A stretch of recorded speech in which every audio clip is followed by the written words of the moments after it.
Good morning, all. Welcome to the November Cybersecurity Meetup. I am Luis Alvarez, President and CEO of the Alvarez Technology Group, and I want to welcome you to our event and thank you for attending, taking time from your busy schedule so we can entertain you. Today, I have my co-conspirators, Jeff Dix, Chief Security Officer for ATG, and Anil Melwani, our Service Manager and Senior Cybersecurity Consultant. And they are going to be taking the lead today. I'm actually technically on vacation. Well, not technically, like for real on vacation, but I wanted to jump in and be part and welcome you all to the event. So with that, I'm going to hand it off to Jeff, and I will be fading into the background, but I'll be listening in to make sure nobody messes up. Welcome, everyone. Today's topic is incident response planning and incident response in general. We have two experts as guests. We don't always have guests here on the meetup, but I'll introduce them in a second. Since we have these experts available to us, we may go past the 30-minute time that we've set for previous meetups. We'll leave questions at the end, but if you'd like to stay on past the half hour, you're welcome to and ask whatever questions that you may have. So first up, we have Noam Morgenstein from Exigence. Noam is a new partner of Alvarez Technology Group. We've adopted their platform, his platform, and his company's platform to handle our incident response. And in fact, immediately after this meetup, we're going to do our first tabletop on his platform as a company. So once we do our tabletop, we'll be able to make his platform available to our customers in their incident response planning. Secondly, we have on the call is Chris Lohr, who's from Solus Security.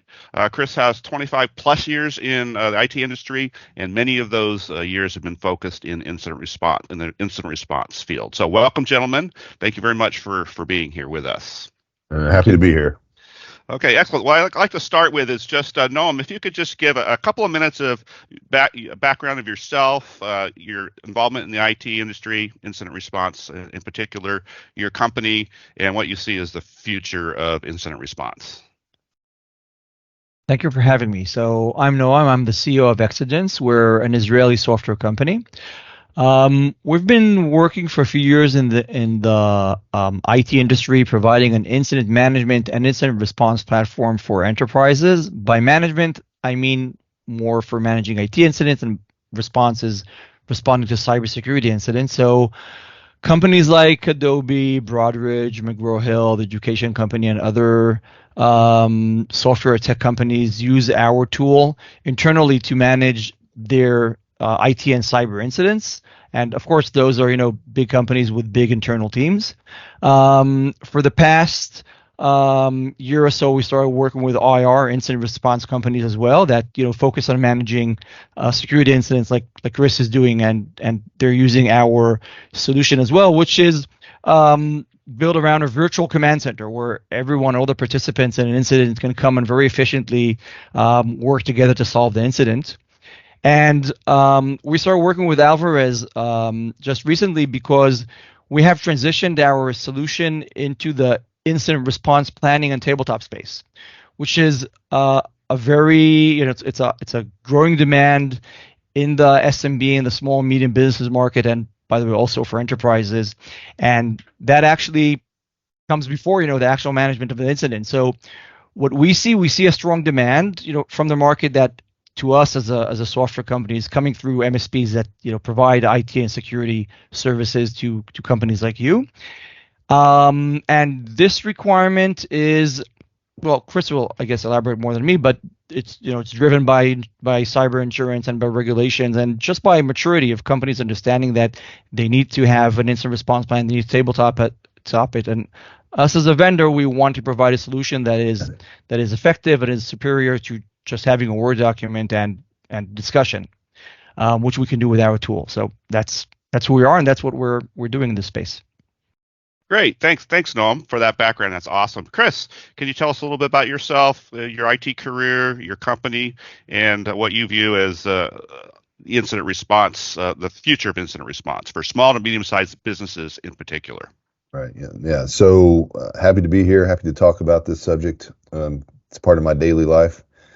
I'm Chris Lair. I'm with a company called Cybersecurity. We're based in Austin, Texas. We've been around for over 20 years. We started doing cybersecurity advisory services for community banks around the country, and since then we obviously have branched out into other industries. And about a little over 5 years ago, I'm going on 6 years now, we had the opportunity to get involved in the incident response, and we worked a ransomware case, and that case ended up having that victim organization ended up having a cyber insurance policy. And that was with a company called CFC, which writes a lot of insurance policies and a lot of cyber insurance policies. And we ended up being their provider for all of incident response in North America thereafter. And then a year later, they actually acquired us. So we are now still Solid Security, but we are part of a company that also involves the insurance side of the business, and a very large and profitable one at that. My background personally has been cybersecurity and IT and financial services mainly. Kind of grew up in the financial services and banking world before I jumped over to the service provider dark side. But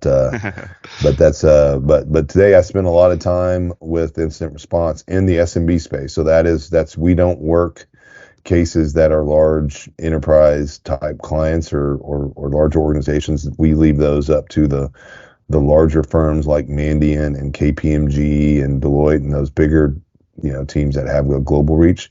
We do focus on the SMB space, and we see cases, and especially in the last month, we're seeing a lot more cases than even we typically do. I mean, we had days in the past few weeks where we've gotten 7 ransomware cases in one day. Wow. So definitely can speak to why you need a plan. Great. Yeah. Well, thanks for that background, Chris. Appreciate it very much. From our level, one of the things that we do for our clients, most of our clients are in the small and medium-sized business space, so they don't have IT people. So when they get their annual cybersecurity insurance questionnaire from their insurance provider, we get to fill those out and answer all those questions. And what we're seeing is more and more providers requiring or looking for an incident response plan in place. And in addition to that, also some evidence that's been practiced in a tabletop exercise. So that's from our point of view, that's driving a lot of the interest in the incident response planning area.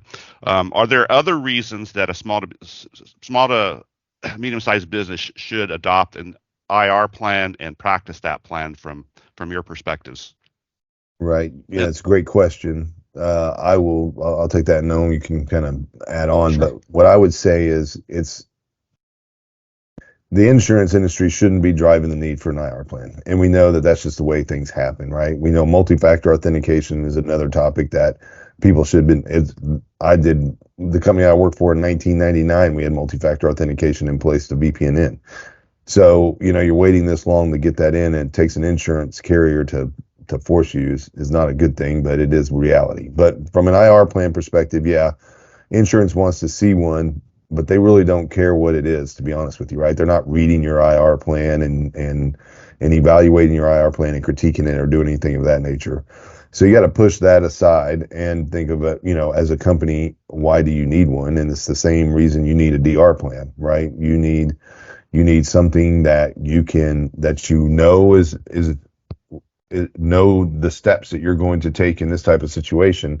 So when the event happens, whether it's a small, medium, or large event that impacts your organization, your staff and the people that are going to be involved in that incident have some knowledge of what's going to go on. You're not just trying to shoot things from the hip, and you're not trying to make decisions emotionally, because that's what happens a lot of times when you have people that don't have IR plans. Right, and there's a lot of panic in an initial incident. If there's no plan and nobody knows what to do, everybody starts panicking, and that's a bad situation to be in as an organization. You fail to plan, you plan to fail. Yeah, exactly. Absolutely. That's a good point. So, Neil, the thing about small and medium-sized businesses is usually the person that's in charge is the person that owns the company, right? Yeah. And in larger organizations, that's not the case. And so, that emotion doesn't play a big part in those larger type situations. But when you're a smaller organization, your business life and sometimes your life itself flashes before your eyes, because you've had everything invested in that organization forever. And we see that all the time, right? And we see people that are faced with some very, very tough decisions that they're just not prepared to make, and under those circumstances, and they still have to make them because they don't have a plan. So having a plan, understanding that you can actually execute to that plan is really important, right? I see a lot of plans that people either do a copy from the internet and just do find and replace on there, and it doesn't even reflect what they're really going to do in their organization. It doesn't have any of the information that's valuable. And I would say, to your point about small to medium sized organizations not having their own IT, I think it's even more important, right? I mean, when you have your own IT, you have a lot of tribal knowledge there, and that's a topic for a different day. But the point is when you regardless whether you have a IT provider or not, and a great IT provider like you guys, it doesn't matter. There's business decisions and business things that need to be done in an incident response situation, and that's something that you guys aren't going to take care of. That's the business side of the company's responsibilities, and so all those types of things need to be articulated in an IR plan. And I would even say there's more business side stuff in an IR plan than there is technical. Yeah, that's great. I think one of the I get questions a lot about what's the difference between an IR plan and a disaster recovery plan. The IR, incident response, is more involvement of the management of the company as far as dealing with the press, and making the decisions, working with a cyber insurance company if insurance is involved, and those kinds of things. Whereas disaster recovery is really more for the IT folks, the technical folks, on how to recover a system, whether it be on premise or in the cloud. Would you guys agree with that? Yeah, I would agree with that. I mean, a lot of times you can refer one to the other, right? So there may be certain scenarios from an incident response perspective that you may need to say, okay, now we're going to go to our DR plan for the recovery of these systems because this incident impacted us this way. Same thing in a disaster recovery plan. You want to make sure that I have a perfect example. There's a small organization that had an IT person. Over the weekend, all their data disappeared. So he didn't think it was a hack. He just thought that somehow magically the data disappeared. So he went in and he restored all the data. And then come Monday, all the data was gone again, and then all their systems on top of that were encrypted. Wow. So he took a disaster recovery plan and did that, and did it properly, but didn't take into account that it could be a security issue. And so with an incident, from an incident response plan, you have to, just like you talked about, you're concerned about insurance and stuff, but what you really are concerned about is legal. Yeah. And so that's where the incident response, so you're doing the right steps that make sure you're protecting your company from legal issues that you may have. It may be something that you have to report to an attorney general, maybe something that you get sued over. I mean, there's a number of things, and so if you screw that up, it's going to make any type of legal issues you have down the future harder to deal with and much more painful. So that's a big distinction. I'd say the other distinguished characteristic between the DR plan and an IR plan is what I like to tell people is people are more sympathetic to a disaster, meaning like, I'm in New Orleans right now. You get hit by a hurricane. People know you got hit by a hurricane. This might be a few days before you get back up, and they understand that. When you get hit by a cyber attack, people aren't as sympathetic about that, right? Right. Or empathetic. I mean, especially if the perception is you weren't prepared. You didn't do the basic things like having an incident response plan. So exactly right. Cool. So yeah, it's a big difference there too. So and I think in reality, in today's world, you're more likely to execute an IR plan than you are to execute a DR plan. I think you're more likely to have a cyber attack than have a disaster. And we were just having that conversation here at ATG. It's like we pretty much have no on-prem servers or services. Everything's in the cloud. It's distributed, so that's good for security as well. But it's more going to be an incident response that more likely we're going to have an incident response that we're going to execute rather than a disaster recovery plan, because everything's in the cloud now, and that's becoming more and more common for all organizations. Right. One of the things that you mentioned, Chris, that I liked, and what I like about the Exigence platform is the documentation. If you go in there and run a tabletop exercise or have an incident, everything is documented. Everything in the background as far as who communicated with who posted a file into the platform. So that leads me to a question for you, Noam. I know that a lot of organizations still have a paper copy incident response plan. What are the benefits of having a plan in the cloud as opposed to having just a written plan that might be on premise?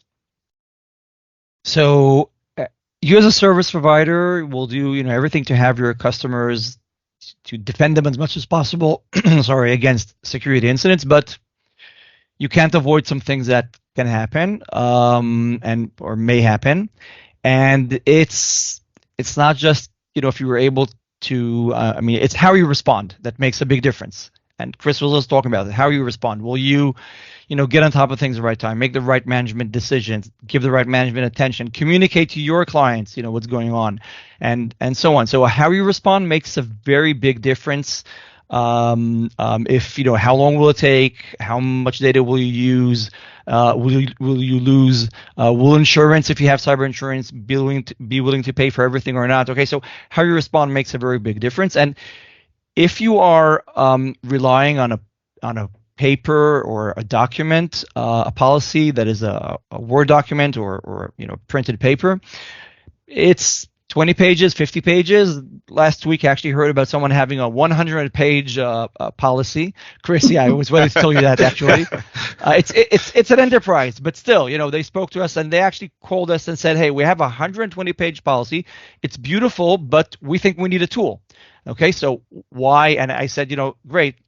I mean, that's what we're saying. Now let's go and see the tool. But putting that aside, it's very hard to react properly when you're flipping through a document. On the other hand, and how what the vision behind our tool and what we're providing is you onboard a plan into a tool. A tool has moving parts. It's going to tell you, it's going to call in the right people. It's going to issue the relevant tasks that are relevant to what you're experiencing, because we're capturing through your inputs what's going on, and we can give you relevant suggestions of what you should do, who you should communicate with. Don't forget to check this, do that. Don't forget to communicate with your customers every 4 hours because you assess that there is an impact in them. So the tool guides you through what you need to do, and you don't flip through a document. That's one side of it. And the other side of it, as Jeff was saying, is also we track everything that you do. Everything that you do goes into a timeline. Things you upload, you push out updates, and that's the value of a tool compared to a Word document. And that goes back to what I said before. So how you respond makes a big difference. It also makes it more of a continuous process, right? So you're a document seems to be maybe looked at once a year, twice a year, updated, right? When you have a platform like that, you can more easily go in and update certain facets of the plan, and so it becomes something, because your business changes. I mean, even small changes in your environment, in your business, could impact your IR plan, and changes need to be made. So, for example, you might change from one HR processor to another, and how you handle payroll may result of that. So that's why a platform, and specifically Exigence, and the way it handles these plans and things in a static, what pretty much remains a static Word document. Right. I'll just add to that because you reminded me something, Chris. So the state of mind should be, what happens if I'm completely locked out of anything I'm able to log in today? Okay. Will I have what I need, and where will I, run the show? So Chris, recommended also to us, to Exigence, to have predefined folders of files you should have in our incident response tool, which is your incident tool, as your customer list and employee list, so you're able to pay salaries really. So the state of mind should be, I'm completely locked out. Where do I go, and do I have the relevant information there? So that's what we're doing. That's awesome. That's great, guys. Really appreciate that. one of the things that I was noticing as I was going through our preparation for our tabletop in about 30 minutes is that, we've defined roles and each person has a different role. And right now I think we have about eight people in 8 different roles. To try and have those people access that paper plan and figure out, what are relevant sections of the plan for their role is I just don't see that as possible. And that's one of the things I really like about Noam's platform is that once you're assigned a role and the incident or the tabletop begins, the person in that role just gets the relevant information and the relevant documentation that they need to participate in their role for the incident response. Yeah, I think it makes it easier to train new people on it. It makes it easier to have people in backup roles understand what they would do if they have to fill in. I mean, there's a ton of there's a material amount of incidents we work where key people are on vacation or, on medical leave or whatever the case. So it's interesting. Each company has its own dynamics when it comes to staffing. I mean, we have a client that literally has like 5 employees. So that's what you have to work with in an IR plan. So if you were to take a templated IR plan and do a find and replace, it'd have 20 roles on there. Well, then we have 5 people. So you got to figure out different ways of handling that plan when you only have a 5-person company versus having a 25 or 50 or 100-person company. Yep. Chris, you also mentioned that there's changes continually in a company. And one of the things that I like about the process of having a cloud-based platform with tabletops is you discover what needs to be changed in your plan during your tabletop. So if you're not actually, put your plan in place and then practicing your plan, you're probably not keeping the data current in your plan. So I think that's definitely a benefit of using a cloud-based platform and then tabletopping it on a regular basis. That's exactly right. And when you have tabletops and you have to change the scenarios up. So what, that 100-page IR plan, if I was to guess at what that was, it probably documented every conceivable scenario they could figure out and put it in there. And really, that's just that, in my opinion, that's not the way you want to write a plan. You want to write a plan that's able to flex to different scenarios. And then you take those tabletops and that's where you find those gaps. For example, recently, it's been, a lot of people have been hit by this move it vulnerability. And what most people got hit is the attacker didn't steal the data directly from them. They stole it downstream from some financial services provider, most likely, right? So a company had their data. They gave it to like their HR provider. The HR provider sent it to the benefits provider, and the benefits provider sent it to the financial services provider, and the financial service provider had all that data. So most IR plans don't have any, if they were written correctly, they could still account for that scenario. But most people wouldn't have known that scenario existed until it happened. You wouldn't have been able to dream up of that scenario. So you'll be writing hundreds and hundreds of pages trying to come up with every scenario. But in that thing, that's a third party situation, right? And what a lot of people didn't understand is that one is like almost legal only. It's your data. And you do have contracts in place to protect that data, but ultimately it's your responsibility of that data. Even though it's someone downstream that you had no idea had your data, it's still your data and there's some responsibility for it. So if your IR plan just covers data, accidental data disclosure or, malicious data disclosure, whatever the case is, you'll be fine because you will have the majority of steps to address that thing. You won't have to get caught up in the minutia of doing all sorts of different scenarios. Well, that's great. That's fantastic. Hey, Neil, you've been pretty quiet. Do you have any questions, or are there any questions from the chat that we could pose to our distinguished guests? Yeah, I mean, I know we only have a few minutes left, or about 5 minutes left. One that I thought was pretty prominent, I thought we should address is what are the essential components in an incident response plan? I mean, obviously, especially in the small and medium business market, industries are all over the place. It could be nonprofits, it could be healthcare, it could be CPAs or lawyers. But what are the core principle, like the foundations that every IR plan should have, regardless of industry or company size? Right, that's a great question. So there are some frameworks out there that work pretty well, but what I would try to keep in very plain terms. The number one thing is you just need to know, first of all, how an incident is going to be declared and who's going to have the ability to declare that incident. So you need to be able to formalize that incident. And then you need to have a communications plan around that. Like, how am I going to communicate to staff? How am I going to communicate to my customers? How am I going to communicate, those types of things. And then you need to understand the third parties that you're going to need to involve in an incident and at what stage. Okay. So those right there. And that's where you bring in, whether it's your insurance carrier and they're going to bring in an incident response team and a breach attorney. That's usually how it works. But you'll have that documented in there. And then when you get down to a little bit more of the technical stuff, what you want to know is, okay, if I have an incident, first, what are the steps that I need to do to isolate the incident? Mm-hmm. Now, this is very important because a lot of people think, well, I'll just pull the plug and turn stuff off. Well, when you do that, you destroy evidence that can be extremely valuable. So we call that isolation and containment. We just need to contain things. We need to make sure it doesn't spread, and we need to preserve things, right? So that's very, I tell people, my little saying is preservation matters. It so matters so importantly. I mean, we get cases where people have just made the decision to recover. There's no forensics evidence to analyze. And unfortunately, from a legal perspective, you have to assume the worst happened. And the worst probably didn't happen, but we don't have any evidence to prove likewise.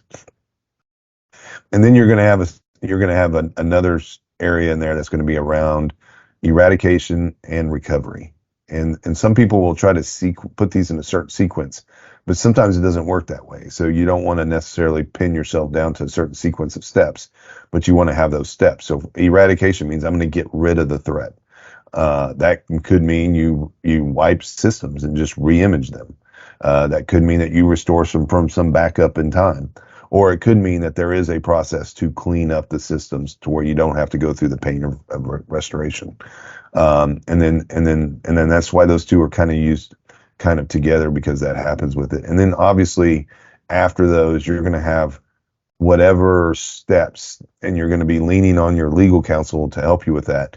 But whatever steps that you need to do from a legal perspective to kind of wrap a case up. Now, a lot of people, the technical side of the incident lasts 4 to 6 weeks typically.